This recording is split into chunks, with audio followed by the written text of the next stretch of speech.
Assalamualaikum warahmatullahi wabarakatuh.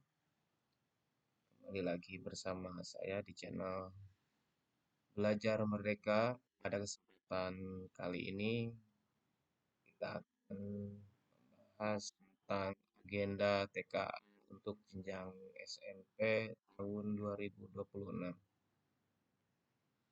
Seperti yang telah kita ketahui bahwa pelaksanaan TKA tahun 2026 ini untuk jenjang SMP akan dilaksanakan pada rentang tanggal 6 April hingga tanggal 16 April 2026.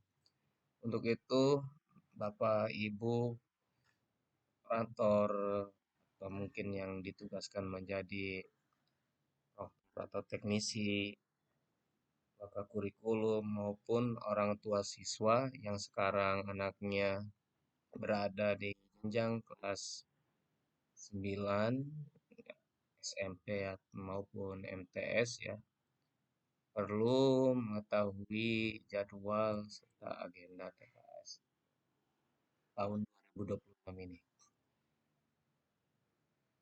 Oke, untuk pendaftaran sudah dibuka ya. Si Kementerian membuka pendaftaran TKN untuk jenjang SMP, MTS, SD maupun MI itu tentang dari tanggal 19 Januari hingga 28 Februari 2026. Kemudian untuk jadwal simulasi itu dilaksanakan tanggal 23 Februari sampai 1 Maret 2026. Untuk kegiatan gladi bersih dilaksanakan tanggal 9 hingga 17 Maret 2026. Pelaksanaan utama yang untuk yang SMP atau MTS itu dilaksanakan tanggal 6 sampai 16 April 2026. Adapun Kemendikbud menyediakan jadwal untuk pelaksanaan susulan yaitu dari tanggal 11 sampai dengan 17 Mei 2026. Pengolahan hasil TKA jenjang SMP ini mulai dari tanggal 18 sampai 23 Mei 2026. Pengumuman hasil TKA nanti akan disampaikan tanggal 24 Mei 2020. Oke, kita lanjut ke waktu pelaksanaan TKA jenjang SMP. Maksudnya pelaksanaan ketika nanti murid sesuai jadwal mengerjakan soal-soal TKA ya. Untuk sesi itu diberikan waktu selama 130 menit yang mana dari keterangan berikut yang 130 menit itu 10 menit untuk latihan soal, 60 menit bahasa Indonesia dan matematika 60 menit. Tapi untuk permapal diberikan waktu selama 60 menit. Ini yang paling banyak ditanyakan ketika kemarin saya juga ikut sosialisasi TKA ya bersama Kemendikbud. Kebanyakan dari orang tua yang menanyakan siapa nanti yang mendaftarkan, terus kemudian bagaimana jika ada data residu dan siapa nanti yang memperbaikinya. Oke, sini saya akan jelaskan. Yang pertama pendaftaran TKA untuk jenjang SMP ini, jadi murid mendaftarkan diri sebagai calon peserta tes dengan menyampaikan atau menyerahkan surat pernyataan keikutsertaan TKA yang ditandatangani oleh orang tua, wali murid dan disimpan di sekolah. Kemudian murid menyampaikan atau menyerahkan pas foto terbaru. Dan foto tersebut jangan yang tahun kemarin ya, maksimal foto yang 6 bulan terakhir ya. Dalam bentuk dokumen digital ke sekolah. Ya, maksudnya nanti akan di-upload di web TKA oleh operator sekolah, gitu ya. Dan nanti surat pernyataan keikutsertaan didapatkan dari operator sekolah yang nanti dikoordinasikan dengan wali kelas kelas 9 ya. Nanti Bapak Ibu, orang tua atau wali murid tinggal berkoordinasi saja dengan wali kelasnya masing-masing.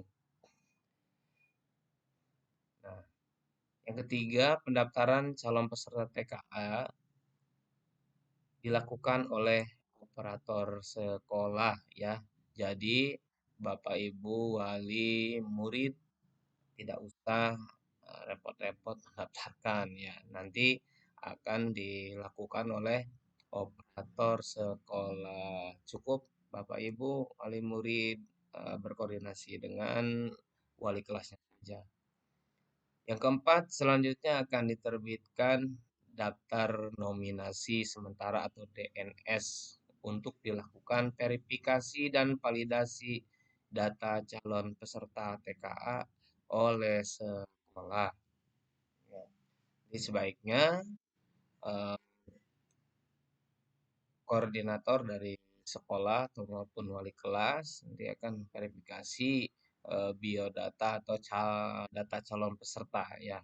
Jangan sampai nanti tidak bisa mengikuti kegiatan TKA dikarenakan datanya masih residu atau bermasalah.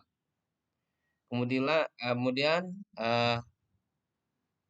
kelima, calon peserta memverifikasi biodata pada lembar DNS atau daftar nominasi sementara. Yang keenam, kepala sekolah menandatangani surat pernyataan tanggung jawab atau SPTJM bermaterai yang dibubuhi stempel sekolah yang nanti diunggah ke halaman TKA setelah data DNS divalidasi oleh kepala sekolah dan tidak ada perubahan. Selanjutnya, SPTJM yang telah diunggah di laman TKA akan divalidasi, dilakukan penomoran peserta melalui laman pendataan dan diterbitkan serta didistribusikan daftar nominasi tetap dan kartu peserta ke sekolah. Kemudian, murid mengikuti gladi bersih pelaksanaan TKA sesuai dengan jadwal yang ditetapkan. 9. Murid mendaftarkan kartu login paling lambat setelah mulai tes pada hari pertama pelaksanaan TKA. 10. Murid mengikuti seluruh mata uji sesuai dengan jadwal yang ditetapkan. Yang terakhir, murid mendapatkan STK berupa sertifikat hasil TKA atau disingkat jadi SHTKA. Kemudian untuk jenjang SMP, mata pelajaran apa saja yang akan diujikan di TKA tahun 2026 ini? Yang pertama, tes kemampuan akademik untuk jenjang SMP MTS derajat ini berfokus pada 2 mata pelajaran, yaitu Bahasa Indonesia dan Matematika. Kalau kemarin untuk jenjang SMK itu ada mapel pilihan. Nah, nanti untuk jenjang SMP MTS atau SDMI nanti hanya 2 mapel saja yang nanti diujikan di TKA ini, yaitu mata pelajaran Bahasa Indonesia dan Matematika. Kemudian bentuk atau jenis soal TKA jenjang SD, MI, atau SMP, MTS ini ya. Yang pertama bentuk soal itu yang menjadi soal tunggal. Merupakan jenis soal yang berdiri sendiri tidak terkait dengan soal lainnya. Terus kemudian yang kedua ada jenis soal grup. Yang mana soal grup ini terdiri dari beberapa soal yang mengacu pada stimulus yang sama. Misalnya teks bacaan, grafik, atau ilustrasi tertentu. Dengan adanya kombinasi soal ini, siswa tidak hanya diuji dari sisi penguasaan materi, tetapi juga kemampuan menganalisis informasi. Selain itu, tidak ada perbedaan antara soal TKA kurikulum Merdeka dan kurikulum 2013. Karena penyesuaian soal TKA sudah mempertimbangkan materi serta kompetensi dari kedua kurikulum tersebut. Oke. Nah, terus kemudian muatan dan kompetensi yang diujikan dari kedua mapel tersebut. Yang pertama untuk mata pelajaran bahasa Indonesia, yang mana dari keterangan ini untuk mapel bahasa Indonesia di jenjang SMP berfokus pada keterampilan membaca, karena membaca adalah fondasi untuk terus belajar dan beradaptasi di era modern. Adapun untuk muatan yang ada di mapel bahasa Indonesia jenjang SMP ini, yang pertama yaitu teks informasi, yang mana berisi fakta sederhana dari berbagai topik dengan lingkup lokal maupun nasional. Yang kedua ada teks fiksi berupa cerita, rekaan, fantasi, atau kisah faktual seperti sejarah, biografi dengan alur sederhana, tokoh datar, dan penyelesaian tunggal. Kompetensi yang diukur pada mata pelajaran bahasa Indonesia untuk TKA jenjang SMP ini, yang pertama yaitu ada pemahaman tekstual, yang mana memahami informasi eksplisit, mengelompokkan, dan menyajikan kembali isi teks. Yang kedua, pemahaman inferensial, yang di dalamnya menarik kesimpulan dari informasi tersirat dalam teks. Yang ketiga, evaluasi dan apresiasi, yang mana di dalamnya menilai ide dalam teks, memberi tanggapan emosional atau estetis, serta mengkritisi pengalaman bahasa penulis.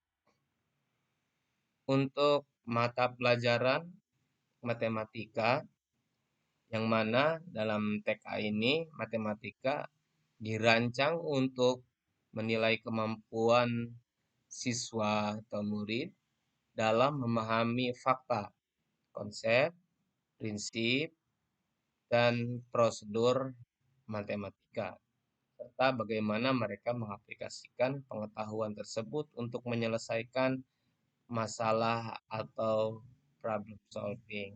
Nanti kompetensi yang akan disajikan untuk mata pelajaran matematika ini yaitu materi yang diujikan merujuk pada kurikulum 2013 dan kurikulum Merdeka yang mencangkup diantaranya adalah bilangan, terus kemudian ada materi aljabar, geometri dan pengukuran, serta data dan peluang.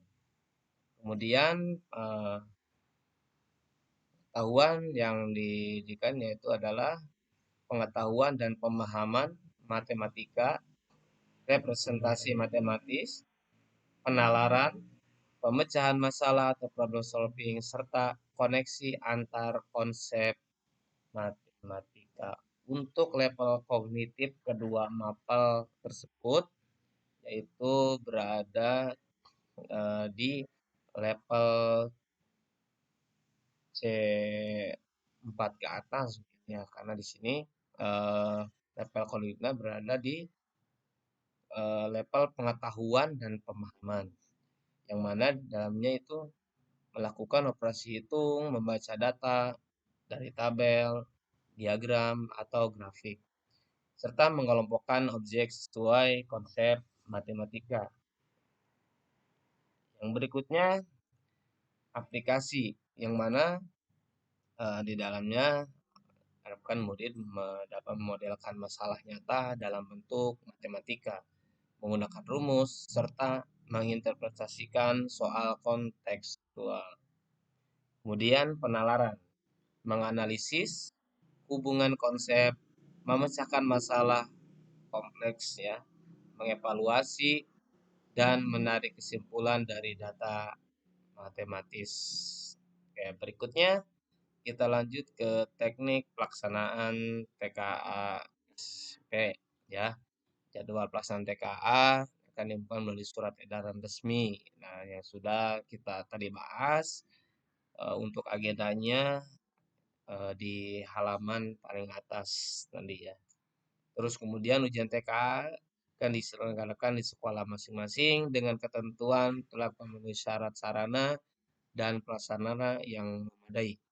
Kemudian untuk jumlah sarana komputer yang harus disediakan oleh sekolah dalam pelaksanaan TKA ini adalah sejumlah komputer dengan minimal perbandingan 1:3 atau satu komputer dapat digunakan oleh maksimal 3 orang peserta dalam 3 sesi berurutan. Kemudian, sekolah menggunakan sistem asesmen berbasis komputer dengan moda pelaksanaan yang dapat dipilih antara moda daring dan semi daring. Selanjutnya, sekolah wajib menyediakan petugas pendataan, proktor, teknisi, dan pengawas untuk membantu kelancaran selama ujian berlangsung. Nah, yang terakhir ini ada tata tertib TKA ya. Ini kurang lebih sama seperti tata tertib ANBK atau asesmen-asesmen lainnya yang dilaksanakan di sekolah. Oke, itu saja ya mungkin bisa saya sampaikan. Kurang lebihnya mohon dimaafkan jika Bapak Ibu membutuhkan dokumen agenda ini yang saya pakai untuk di sekolah kami ya. Nanti akan saya cantumkan link downloadnya di deskripsi video. Oke, terima kasih. Semoga bermanfaat untuk semuanya. Saya pamit undur diri. Wassalamualaikum warahmatullahi wabarakatuh.